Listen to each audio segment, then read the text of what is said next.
الأولين والآخرين وعلى آله وصحبه أجمعين أما بعد قال الله تبارك وتعالى في كلام المجيد والفرقان الحميد فأعوذ بالله من الشيطان الرجيم بسم الله الرحمن الرحيم يا أيها الذين آمنوا قوا أنفسكم وأهلكم نارا صدق الله العظيم وصدق رسوله النبي الكريم ونحن على ذلك من الشاهدين والشاكرين ربنا تقبل منا انك انت السميع العليم وتب الينا يا مولانا انك انت التواب الرحیم۔ میں اس زمانے کا منتظر ہوں زمانہ جب بے مثال ہوگا، میں اس زمانے کا منتظر ہوں زمانہ جب بے مثال ہوگا، ہر ایک مسجد مدینہ ہوگی، ہر ایک مؤذن بلال ہوگا، چنے گا جو راستے کے پتھر زمانہ اسے کہے گا رہبر، چنے گا جو راستے کے پتھر زمانہ اسے کہے گا رہبر، کسی کو ٹھوکر لگی تو میرے کارواں سے سوال ہوگا۔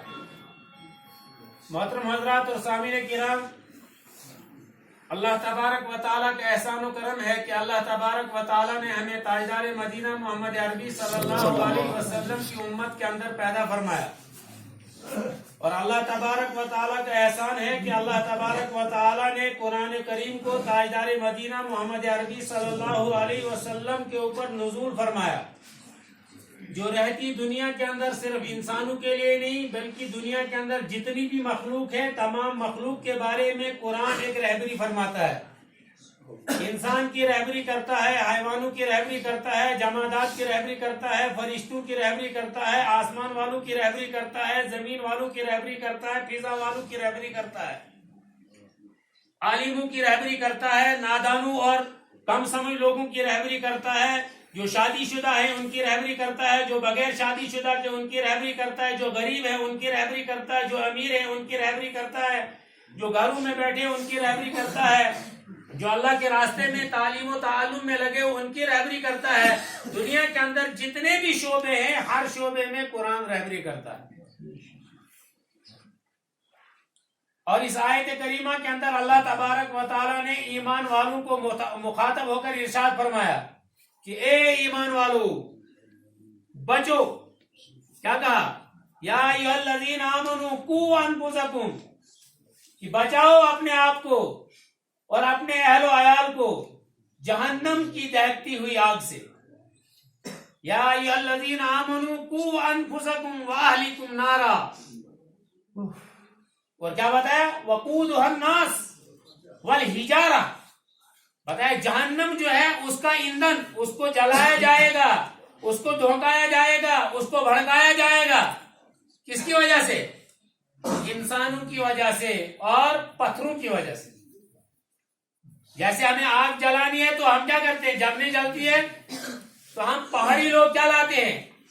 دینی یا کاشر من لش دپن لش رٹا ٹھیک سے، اور جب نہیں، اب چونکہ انٹرنیشنل دور ہے دپن سے تیل ترائیو سے، یعنی میچ تیل، اگر نہ دے دپن پیٹرول چھکیو سے۔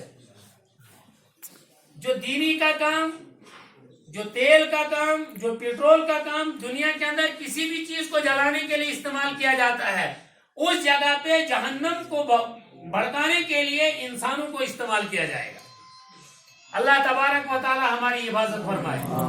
پھر فرمایا کہ وہ ایسی جگہ نہیں ہے، بتایا علیہا غلاظ شداد، کہتے ہیں اس کے اوپر ایسے متعین کیے گئے ہیں فرشتے جو زبردست طاقت والے ہیں۔ کیسے ہیں؟ یہاں بتایا بھاگنے نہیں دیں گے، لا یعصون اللہ ما امرہم ویفعلون ما یؤمرون، کہا وہ بالکل بھی نافرمانی نہیں کریں گے، کسی چیز کو اپنی جگہ سے بالکل بھی نہیں ہٹائیں گے، کسی چیز کو آگے اور پیچھے نہیں کریں گے، کسی پر رحم نہیں کریں گے، وہ وہی کام کریں گے جس کا ان کو حکم دیا جائے گا، جس کا ان کو حکم دیا جائے گا۔ گویا کہ اس آیت کریمہ کے مخاطب ہم سب لوگ ہیں، اور دنیا کے اندر جتنے بھی انسان آدم علیہ السلام سے لے کے قیامت کی صبح تک آئیں گے وہ سب مخاطب ہیں۔ کہیں حکم دیا قرآن کریم نے کام کرنے کا، کہیں حکم دیا قرآن کریم نے کام نہ کرنے کا۔ جس کام کو کرنے کا حکم دیا وہ کام اچھا ہے، جس کام کو نہ کرنے کا حکم دیا وہ کام برا ہے، جس کام کو کرنے کا حکم دیا وہ شریعت کے مزاج کے مطابق ہے، جس کام کو نہ کرنے کا حکم دیا وہ شریعت کے مزاج کے خلاف ہے، جس کام کو کرنے کا حکم دیا اس میں اللہ اور اللہ کے حبیب صلی اللہ علیہ وسلم راضی ہیں، اور جس کام کو نہ کرنے کا حکم دیا اس سے اللہ اور اللہ کے حبیب ناراض ہیں۔ گویا کہ ہم کو حکم دیا گیا کہ آپ وہ کام کرو جس سے اللہ راضی ہوں، جس سے اللہ کا حبیب راضی ہو، اور جب دونوں راضی ہوں گے تو کام کرنے والا بھی راضی ہوگا، اور اس رضاعت کے سلسلے میں اس کو کیا ملے گی؟ جنت ملے گی۔ جیسے صحابہ نے کام کیا نہیں، کر کے دکھا دیا، اور 1% نہیں 100% لے لیا۔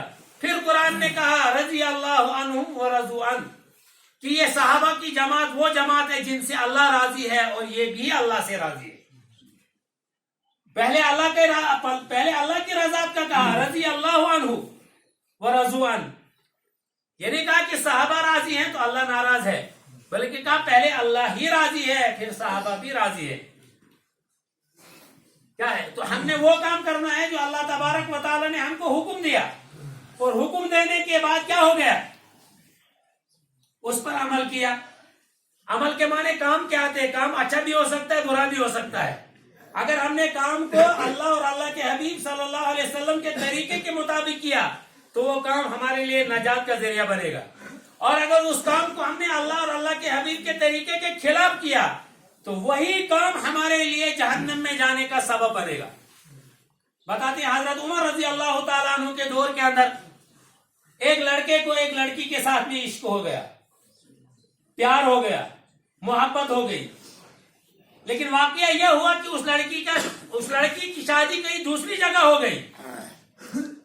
جس سے پیار ہوا تھا گھر والوں نے نہیں مانا، گھر والے نہیں نہ مانتے بچوں کی، آج مانتے ہیں، لیکن حقیقت یہ نہیں ماننا چاہیے، ان سے صرف پوچھنا چاہیے، کرنی اپنی چاہیے۔ کہتے ہیں جب اس کی شادی دوسری جگہ ہو گئی تو اس کے عاشق نے اس کو خط لکھا، جیسے لکھتے ہیں نا چھوٹے چھوٹے بچے آج بھی ہاتھ پہ لکھتے ہیں، دل بناتے ہیں، پھر تیر ادھر سے نکال کے ادھر سے نکال دیتے ہیں، اور اوپر سے لکھتے ہیں آئی لو یو۔ کیا لکھتے ہیں؟ کہ میں تم سے پیار کرتا ہوں۔ آئی لو یو کے معنی کیا ہے؟ میں تم سے پیار کرتا ہوں۔ اب جب اس لڑکے نے اس لڑکی کو خط لکھا کہ آپ کی شادی دوسری جگہ ہو چکی ہے، مجھے پتا ہے آپ بھی مجھ سے پیار کرتی تھی، میں بھی آپ سے پیار کرتا تھا، لیکن اب وجہ یہ ہے کہ زندگی میں ایک بار مجھ سے ملاقات کر لو۔ کتنی بار؟ ایک بار مجھ سے ملاقات کر لو۔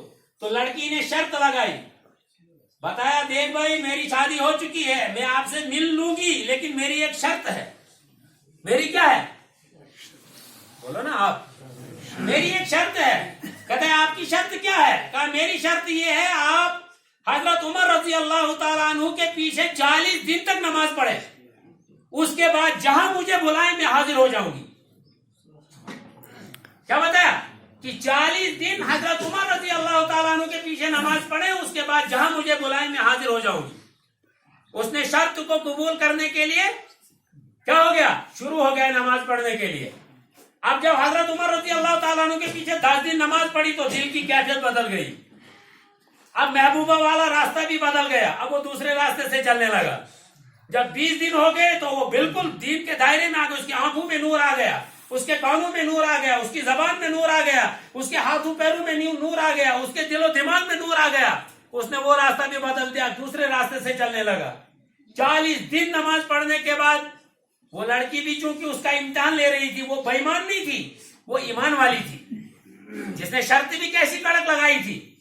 40 دن گزر گئے، اب وہ نہیں آتا ہے، اب وہ نہیں آتا ہے 40 دن کے بعد۔ اب لڑکی نے اس کو سندیشہ بھیجا، بھائی آپ نے 40 دن تک حضرت عمر کے پیچھے نماز پڑھی ہے، آپ نے شرط کو پورا کر لیا ہے، اب مجھے بلاؤ، میں کہاں آپ کے لیے حاضر ہو جاؤں؟